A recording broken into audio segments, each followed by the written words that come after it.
दोस्तों नमस्कार, मेरे YouTube चैनल पर फिर से एक बार आपका स्वागत है। दोस्तों आज जो मैं कहानी आपको सुनाने जा रहा हूँ, उसे अगर आप आखिरी तक सुनेंगे तो आपके रोंगटे खड़े हो जाएंगे। दोस्तों ये कहानी एक भूतिया होटल की कहानी है।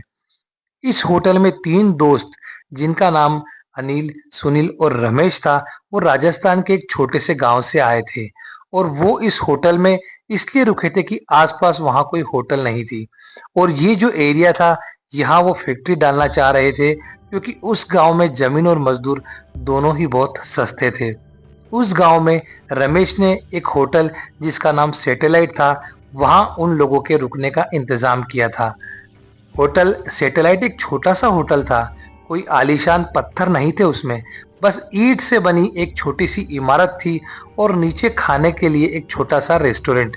और जो टेबल और दरवाजे थे वो भी इतने धूल लगे हुए थे मानो यहाँ सालों से कोई आया ही नहीं हो। वहां का चूल्हा ऐसा लग रहा था जैसे सालों से वो चूल्हा जला ही नहीं हो। जैसे ही वो लोग होटल पहुंचे तो उन्होंने देखा कि होटल में कोई स्टाफ भी नहीं था, बस एक वॉचमैन था जो कि बूढ़ा सा था और वो बैठे बैठे बीड़ी पी रहा था। अनिल और सुनील दोनों ही रमेश को डांटने लगे क्योंकि होटल बुक करने की सारी जिम्मेदारी रमेश की थी और वो होटल बिल्कुल वीरान लग रहा था। जब उन तीनों की बहस हो रही थी, उसी समय जो वहां का वॉचमैन था जो कि एक बूढ़ा चाचा था, वो हंसता हुआ उन तीनों के पास आया और वॉचमैन उनके पास आके पूछता है क्या वो इस होटल में रुकने वाले हैं। उन तीनों ने सर हिलाकर कहा हाँ चाचा, और चाचा जोर जोर के हंसने लगा और हंसते हंसते उसने वहां से चलना शुरू किया। कुछ गुनगुनाते हुए वो वहां से दूर चला गया। उन तीनों ने वॉचमैन चाचा को देखा और सोचा कि ये तो पागल है और उसकी बातों पर ध्यान नहीं दिया। तभी रिसेप्शन पर एक आदमी आया, एक लंबा सा घनी दाढ़ी वाला आदमी। उसने उन्हें रूम की चाबी दे दी। वो लोग ऊपर अपने कमरे में गए, उन्होंने अपना सामान रखा और कुछ देर आराम करने लगे। अनिल को अचानक प्यास लगने लगी और कमरे में पानी नहीं था। अनिल जैसे ही पानी लेने कमरे के बाहर निकला तो उसे पायल की झनकार सुनाई दी। ऐसी आवाज जैसे कोई पायल पहने हुए लड़की वहां से भाग रही हो। अनिल डर गया। उसको ये बात बेहद अजीब लगी क्योंकि उसको होटल में कोई भी नजर नहीं आ रहा था। अब उसने फ्लोर के लास्ट कोने में पायल की आवाज का पीछा किया और आवाज के साथ साथ उसे एक लड़की के हंसने की आवाज भी आने लगी। अनिल उस एवज में पीछे जा रहा था, तभी उसके कंधे पर किसी ने हाथ रखा और अनिल जोर के चीख पड़ा। पीछे रिसेप्शनिस्ट पानी लेकर खड़ा था। अनिल ने अपनी बौखलाहट उस रिसेप्शनिस्ट पे निकाल दी और पानी को लेकर वापस अपने कमरे में चले गया। देर रात जब सुनील होटल की बालकनी में खड़ा था और अपनी गर्लफ्रेंड से बात कर रहा था, उस बालकनी से हाईवे का रास्ता साफ दिखाई दे रहा था। अचानक उस रास्ते में उसे एक एक्सीडेंट होता हुआ दिखाई दिया।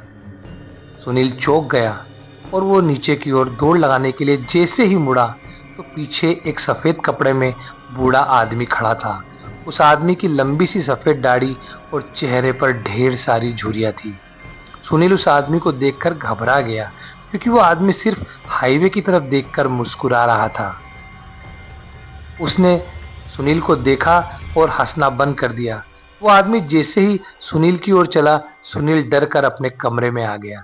कमरे में आकर जब सुनील ने खिड़की से उस हाईवे की तरफ देखा तो वहां कोई भी एक्सीडेंट नहीं हुआ था। अगले दिन तीनों फैक्ट्री की साइट देखने निकल पड़े, लेकिन गाड़ी शुरू होकर थोड़ी ही आगे जाकर बंद हो गई। साइड पर जाने के लिए वहां कोई बस भी नहीं थी और न कोई सवारी गाड़ी। तो वो तीनों रिसेप्शनिस्ट के पास आए और उससे पूछा कि क्या वो किसी मैकेनिक को बुला देगा। 3 घंटे बाद जब मैकेनिक आया तो उसने गाड़ी को थोड़ी देर तक देखने के बाद गाड़ी को वर्कशॉप ले जाने का कहा। वो तीनों मैकेनिक के साथ ही उसकी गाड़ी में चले गए और साइड पर उतर गए। साइड देखते देखते शाम हो गई। उनको मैकेनिक का कॉल आया कि उनकी गाड़ी पूरी तरह बिगड़ चुकी है और वो अब कब तक बनेगी ये कहा नहीं जा सकता।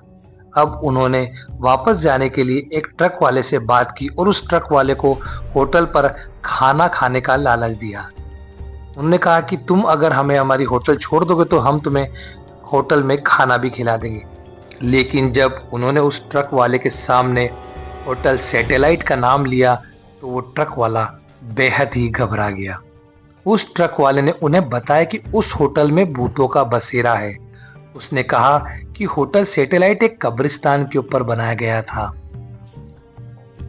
एक नहीं बल्कि 100 से भी ज्यादा भूत रहते हैं वहां, और इसलिए वहां कोई भी नहीं जाता। अनिल और सुनील के साथ हुए हादसे ने उन्हें सोचने पर मजबूर तो किया, लेकिन रमेश भूत प्रेत तो ऐसी चीजों को नहीं मानता था। उसने ये बात रफा दफा कर दी और ट्रक ड्राइवर से कहा कि वो उन्हें होटल से थोड़ा दूर छोड़ दे। बहुत मनाने के बाद ट्रक वाला मान गया और वो तीनों जैसे ही होटल पहुंचे काफी रात हो चुकी थी और तीनों अपने कमरे में आराम कर रहे थे। रमेश भी लेटे लेटे अपने फोन से फोटो देख रहा था, लेकिन अचानक वो उठकर बैठ गया। ऐसा लग रहा था कि जैसे उसके होश ही उड़ गए हो। उनकी तस्वीरों में उनके कमरे में बहुत सारे बच्चे दिखाई दे रहे थे। वो बच्चे शायद उस होटल में बसे भूत ही थे। रमेश का पूरा शरीर ठंडा पड़ गया। उसने अनिल और सुनील को जब फोटोज के बारे में बताया तो वो तीनों काफी घबरा गए। वो उस होटल के रिसेप्शनिस्ट को ढूंढते हुए नीचे आए, लेकिन उस आदमी का नामो निशान ही नहीं था। वहां उन्हें वो बूढ़ा चाचा बैठे हुए मिला। उन्होंने ये सब उस बूढ़े चाचा को बताया तो उस बूढ़े चाचा ने हंसते हुए कहा कि जब वो होटल के अंदर आए थे तो 4 आत्माएं भी उनकी गाड़ी के ऊपर बैठी हुई थी। उन्होंने बताया कि होटल सैटेलाइट में पिछले 20 सालों से भूतों का बसेरा है। जब से होटल बना था तब से ये भूत होटल में आने वालों को जिंदा वापस नहीं जाने देते। किसी का एक्सीडेंट करा देते हैं तो किसी को आत्महत्या करने पर मजबूर कर देते हैं। फिर होटल की बालकनी की ओर इशारा करते हुए कहा कि वो देखो, सफेद कुर्ते में बूढ़ा आदमी खड़ा है। उस आदमी ने यहाँ होटल बनाने के लिए मना किया था क्योंकि ये जगह कब्रिस्तान की थी, लेकिन कुछ महीनों बाद होटल के सामने वाली रोड पर इसका एक्सीडेंट हो गया और इसकी मौत हो गई। और आखिर में उसने बताया कि उनकी गाड़ी ठीक नहीं होने वाली। वो गाड़ी अपने साथ कई साए ले गई थी। होटल में रहने वाले उन बच्चों की आत्माओं को गाड़ी काफी पसंद आ गई थी और शायद इसलिए वो तीनों अभी तक जिंदा भी थे। उस बूढ़े आदमी ने उन तीनों को अपनी जान बचाकर भागने को कहा। ये सब बातें सुनकर उन तीनों के पसीने छूट गए। उन्होंने फैसला किया कि वो तीनों अभी के अभी इस होटल से निकल जाएंगे। वो तीनों अपना सामान लेकर निकल ही रहे थे कि तभी वो रिसेप्शनिस्ट उन्हें मिला। वो तीनों उसे धक्का मार के वहां से तेजी से भागे। हाईवे पर आकर वो तीनों जा रही गाड़ियों से लिफ्ट मांगने लगे, लेकिन कोई भी गाड़ी वहां रुकने का नाम नहीं ले रही थी। तभी वो रिसेप्शनिस्ट भागते हुए उनके पास आया और उनसे पूछा कि वो तीनों क्यों भाग रहे हैं। रिसेप्शनिस्ट ने उन्हें वापस होटल आने के लिए कहा और अचानक हवा के झोंके से उसका मफलर उड़ गया और उन तीनों ने उसके गले में फांसी के फंदे का निशान देखा और वो देखकर वो समझ गए कि ये कोई जिंदा आदमी नहीं है, बल्कि इसने भी उस होटल में आत्महत्या की है। उन तीनों के पैरों के तले से जमीन खसक गई थी और वो समझ गए थे कि यहाँ सभी लोग मर चुके हैं और कोई भी जिंदा नहीं है। वो तीनों डर के मारे हाईवे के रास्ते पर भागने लगे थे। भागते भागते जब कुछ दूर पहुंच गए तो उन्होंने पीछे मुड़कर देखा। हवा में कई भूत उस होटल का चक्कर लगा रहे थे और बाहर खड़े वो रिसेप्शनिस्ट और बूढ़ा आदमी उन्हें देखकर अजीब तरह से मुस्कुरा रहा था। उस होटल के बारे में बात करने से भी वो तीनों आज भी घबराते हैं।